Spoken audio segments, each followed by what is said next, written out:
Además, aparte del problema del plagio, está la cuestión de que Benítez siempre afirmó que lo que se decía del mayor en los caballos era cierto. Pero, ¿cómo puede ser cierto algo confeccionado con relatos ficticios, la cuna y el viaje en el tiempo, fraudes ufológicos, humo, escritura automática, Urantia, que además fueron plagiados? ¿Qué decir de alguien que afirma que eso es cierto? Simplemente, que es un mentiroso. Y que muy probablemente todo su trabajo ufológico sea también una mentira. Planteada esta situación, Benítez rompe relaciones con los ufólogos de la corriente crítica, Vicente Juan Ballester Olmos, Fernández Peris, Miguel Guasp, pues estos le descubren muchos fraudes periodísticos, errores científicos y contradicciones. Luis Hernández Franch, el decano de los escépticos españoles, por ejemplo, lo critica así: Benítez emplea el nuevo sistema reporteril que denunció hace tiempo el escritor Tom Wolfe, diciendo que su regla de oro es lo que no se sabe se inventa. Lo he cogido en numerosos grandes errores sobre electrónica, astrofísica, radio, etc., así como en datos falsos, verdades amañadas, medias verdades, y hasta en frases despectivas hacia los científicos. Practica una ufología exclusivamente testimonial muy proclive a subjetivismos, errores, fraudes, mercantilismos, esoterismos, ignorando por completo el aspecto científico que es objetivo y experimental.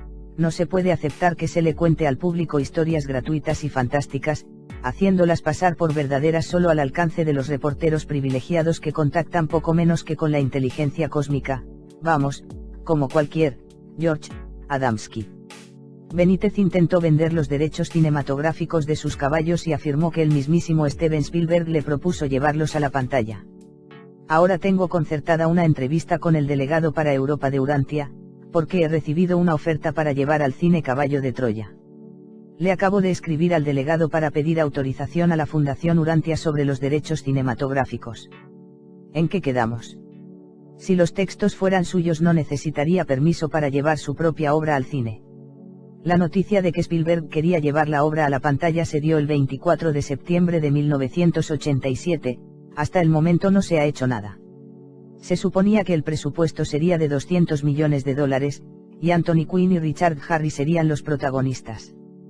Cuando, a principios de 1988, el cineasta americano llegó a España a filmar la segunda parte de Indiana Jones, en Almería, el periodista Manuel Román, de la revista Semana, lo entrevistó y le hizo la siguiente pregunta: Semana, no 2512, 6 de abril de 1988, p. 33.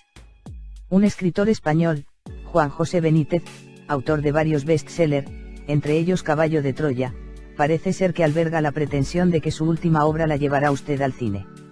Spielberg contestó: siento decepcionarle, pero yo debería conocer tal proyecto de mi productora y no sé nada de lo que me pregunta. Benítez, una vez más, volvía a mentir. Una mancha más al tigre. Antes de aparecer Caballo de Troya 4, Beorlegui y Rivera apuntaban que Benítez continuaría con sus plagios.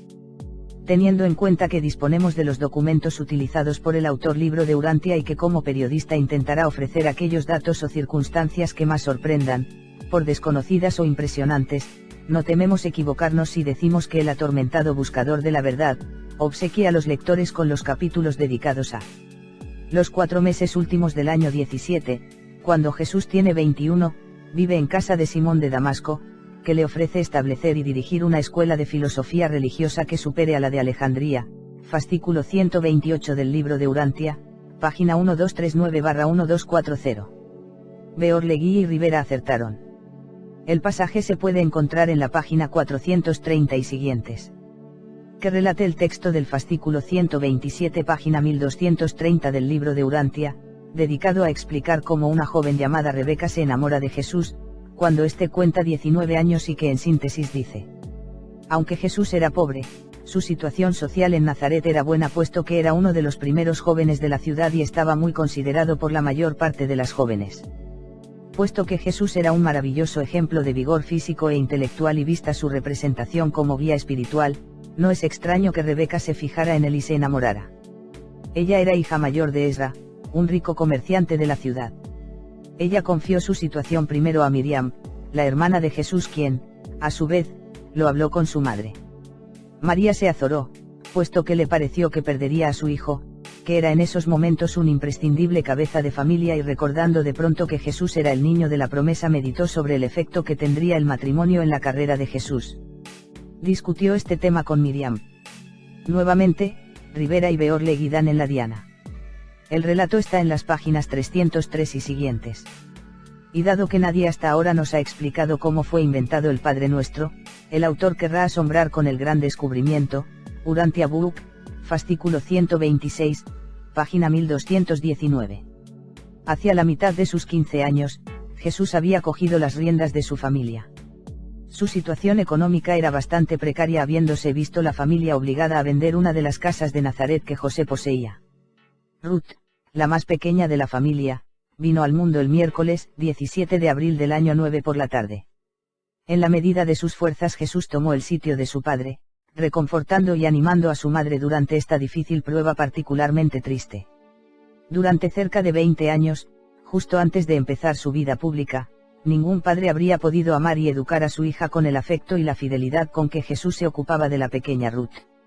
Él fue, también, un buen padre para todos los demás miembros de la familia.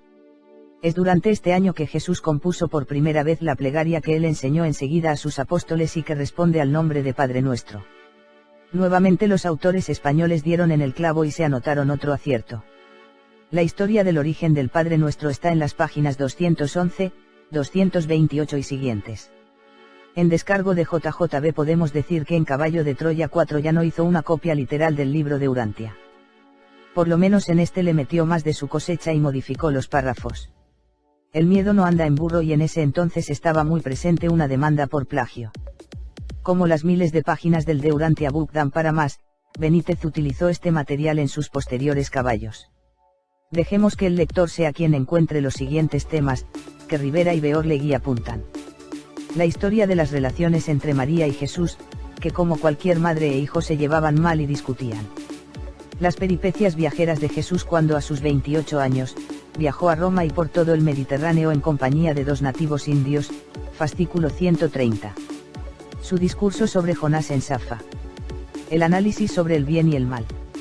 El discurso de Jesús sobre la realidad. La exposición de Jesús sobre el tiempo y el espacio en Cartago. Su análisis de todas las religiones existentes en el mundo. Jesús como constructor de barcos. El discurso sobre la ciencia, realizado por Jesús en Atenas.